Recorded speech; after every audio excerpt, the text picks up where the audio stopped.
Y es máster en Ciencias Políticas por la Universidad Complutense de Madrid. Esto significa obviamente alguien que se ha formado en ciencias políticas, un analista del Medio Oriente agudo y que conoce y ya lo ha mostrado no solo en sus diversos escritos, sino también aquí en Radio High. Me refiero a Luciano Mondino. Luciano, ¿cómo estás? Buenas tardes y gracias por nuevamente recibirnos. Hola Miguel, buenos días. No, por favor, gracias a ustedes por la invitación, como siempre. Luciano, voy a comenzar por esto. Ayer nosotros Vamos. compartíamos en nuestro portal una nota que daba cuenta de que rememorando los 18 años de la muerte de Yasser Arafat, quien fuera, como todos seguramente saben, el líder de la OLP y de Al-Fatah, un grupo terrorista que trajo mucho dolor al mundo, más allá de que en algún momento por estas cosas de el absurdo incluso le dieron un premio Nobel de la Paz, pero este es el mundo que nos toca. Bueno, pero ayer evocando la figura de Yasser Arafat en una escuela con presencia de la autoridad palestina, se exaltaba la figura de los shahidim, es decir, de los mártires. ¿Qué dirías respecto de este tema básico que tiene que ver con la educación? Porque cuando a veces se piensa en el conflicto israelo-palestino, se habla, bueno, ¿no?, de la situación bélica y no se habla tanto de cómo se llega a esta realidad. Bueno, bien lo has descrito. Puntualmente lo que se ha visto en las imágenes que se ha visto en las últimas horas, efectivamente ha sido eso. Distintos grupos que han reivindicado figuras de estos mártires que son personas que cometen atentados terroristas contra civiles, especialmente en Israel, o Fuerzas Armadas, y afectando también a poblaciones locales, árabes locales.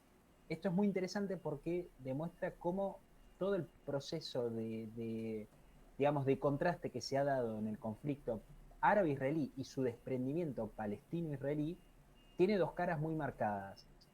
Por un lado, todo un proceso de recambio en el paradigma político de la región. Y con esto me refiero a los distintos acercamientos que ha tenido de pronto el Estado de Israel hacia sus vecinos árabes. Puedo poner ejemplos desde los acuerdos de la década del 70 con Egipto, pasando por los acuerdos de Oslo, pasando por los recientes acuerdos de Abraham, acuerdos bilaterales firmados con Bahrein, bueno, un sinfín de este tipo de acuerdos.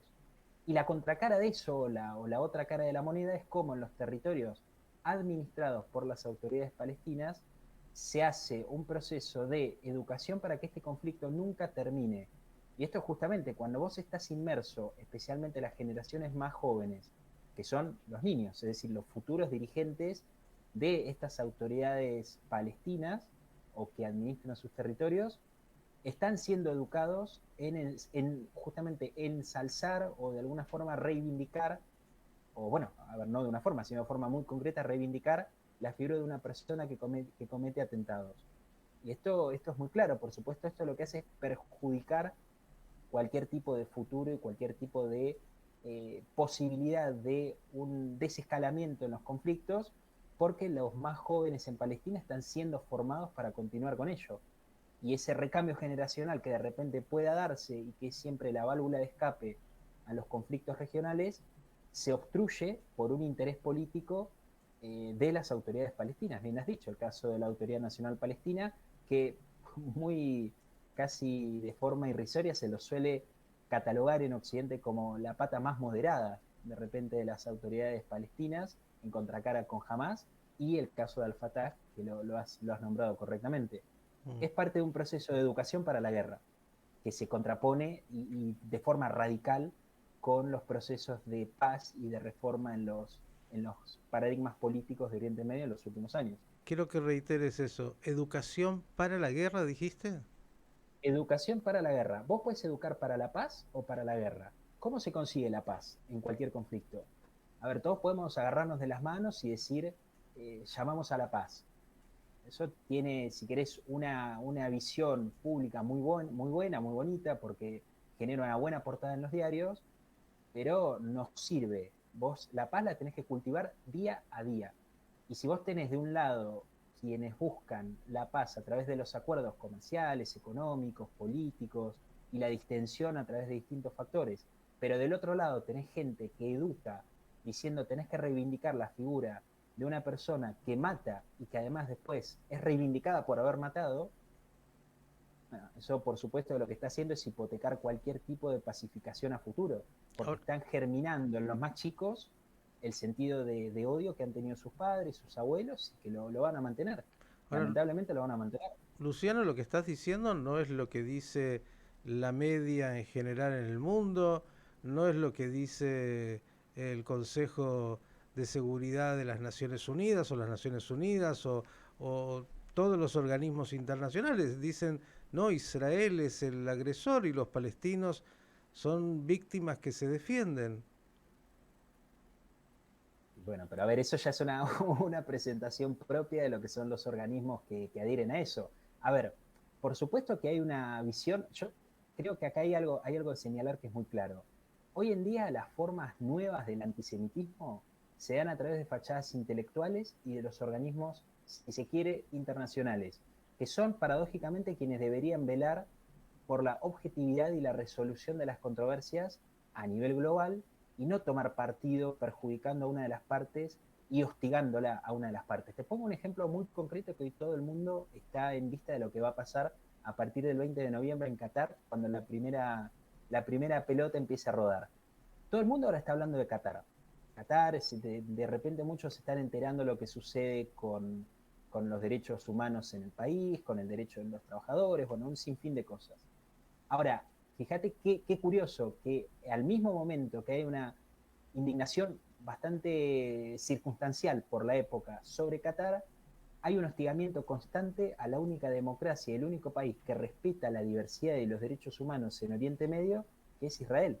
Y a las pruebas me remito dando un caso, la cantidad de árabes que viven en el país, que pueden votar, quienes están por supuesto en condiciones legales. Muchos que dicen, bueno, pero no todos los palestinos votan, como yo no voto en unas elecciones municipales en Turkmenistán, por una razón obvia, yo no tengo ni domicilio, no tengo afinidad, no tengo nada.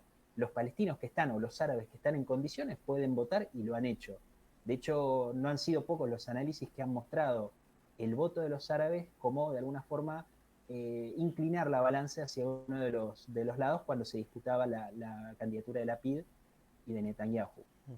Así que esto por supuesto que es muy, muy claro. Hay un hostigamiento muy claro hacia Israel por el desentendimiento, por la ignorancia, pero también porque hay un antisemitismo que ha formado su rostro más intelectual y que es mucho más peligroso que el antisemitismo por ignorancia. El antisemitismo por ignorancia termina siendo un vehículo, es decir, de personas que repiten en su ignorancia, pero el antisemitismo con fachada intelectual es un constante semillero de ese odio y de ese rechazo, y que por supuesto si se potencia con esta idea de las autoridades palestinas educando para la guerra, estamos en un combo más que importante. Además hay que sumar las redes sociales, que son un hervidero y una forma muy acelerada de transmitir desinformación, mala información y malas intenciones.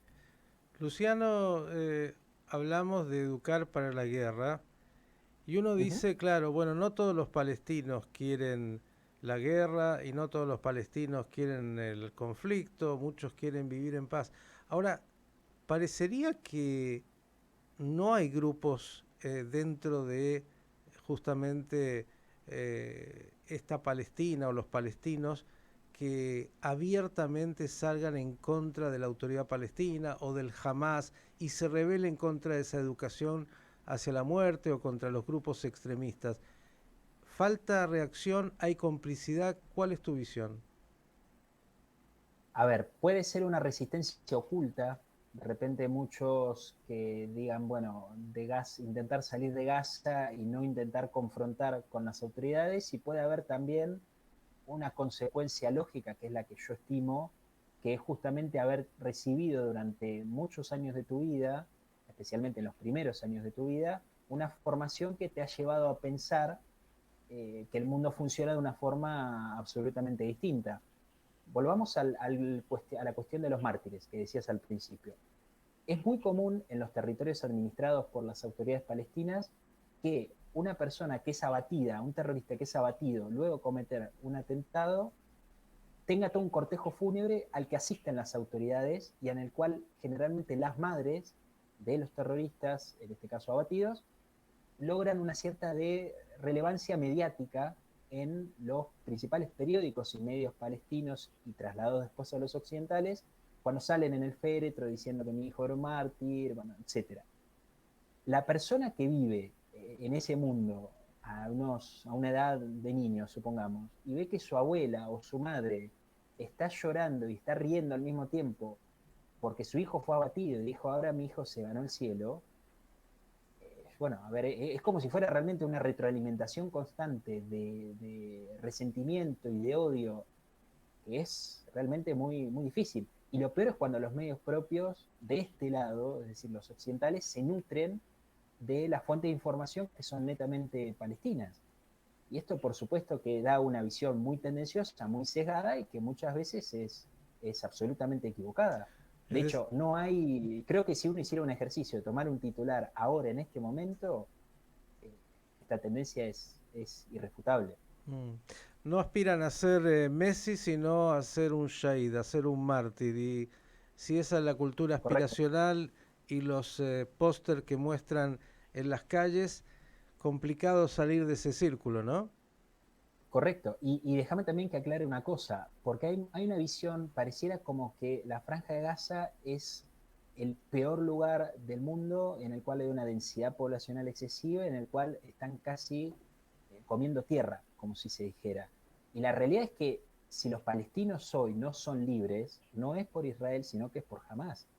Porque Hamas en el 2006 llegó a la administración de la Franja de Gaza a los tiros y ejecutando gente que los catalogaron como colaboracionistas, no solo de Israel, sino incluso de la propia Autoridad Nacional Palestina y su control en Cisjordania.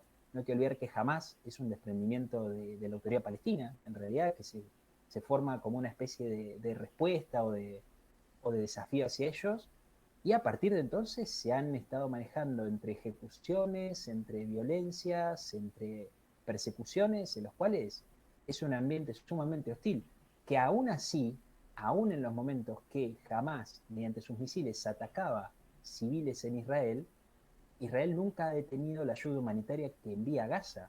Y eso también es un dato que no se suele dar y que cuando lo conoces, ahí te decís, bueno, en realidad esto no es tan así como me lo están contando entonces. Hay algo más.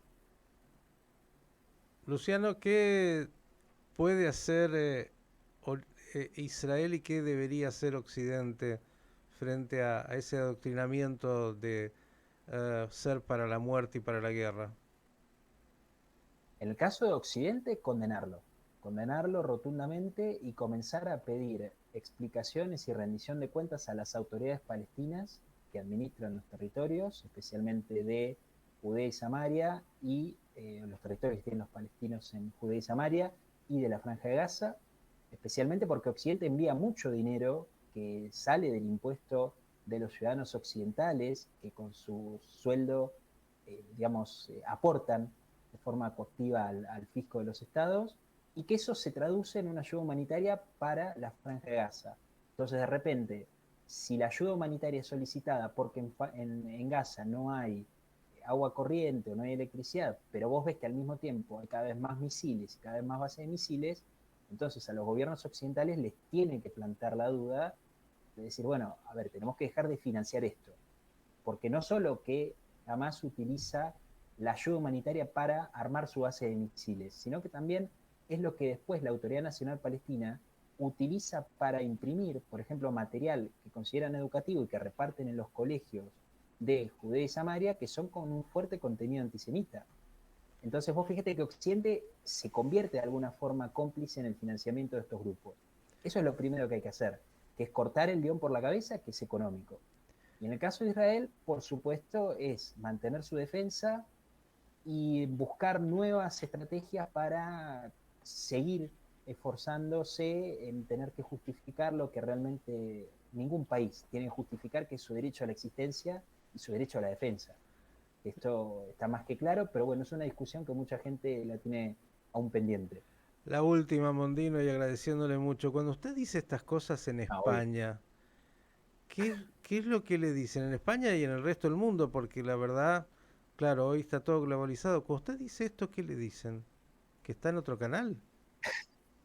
A ver, bueno, la ministra de Género, de aquí, Género, Diversidad, no recuerdo bien el cargo que ella ostenta, Irene Montero, que si no recuerdo mal es de Podemos, se ha reunido con la Embajada de Palestina a hablar sobre el derecho de la mujer. Ujú. Así que con eso creo que ya he contestado. Si creen que los palestinos pueden dar cátedra o contar su experiencia sobre el derecho de la mujer en los territorios administrados por los palestinos y el gobierno español lo considera como algo propio o como algo válido, la, la respuesta creo que queda un poco interpretación de cada una, pero me parece que es claro. Creo que esto, por supuesto que te miran como si fueras de otro canal, pero insisto, es información que cada cual desde su lugar como ciudadano lo puede verificar. Hoy vivimos en una sociedad que está globalizada, en donde los medios de comunicación, cada uno puede refutar lo que lee, lo que escucha, lo que escribe. Entonces ya pasa a ser un ejercicio propio de cada uno. Si quieren comprar cualquier cosa que les digan, bueno, ya eso es una responsabilidad de cada uno. Después cada cual se hará responsable de lo que piensa, lo que escribe, lo que dice, especialmente. Luciano Mondino, gracias por la claridad como siempre y hasta la próxima. Gracias a ustedes. Un abrazo grande y bueno, un buen día. Luciano Mondino, desde España, qué claro que lo tiene, pero qué bueno escucharlo. Ojalá los organismos internacionales que tendrían, ¿sí?, la responsabilidad de tener ese criterio de una lectura honesta, una lectura de los hechos y no de la intención de la narrativa que arman, pudieran leer, sí, los hechos concretos y de ahí sacar sus conclusiones.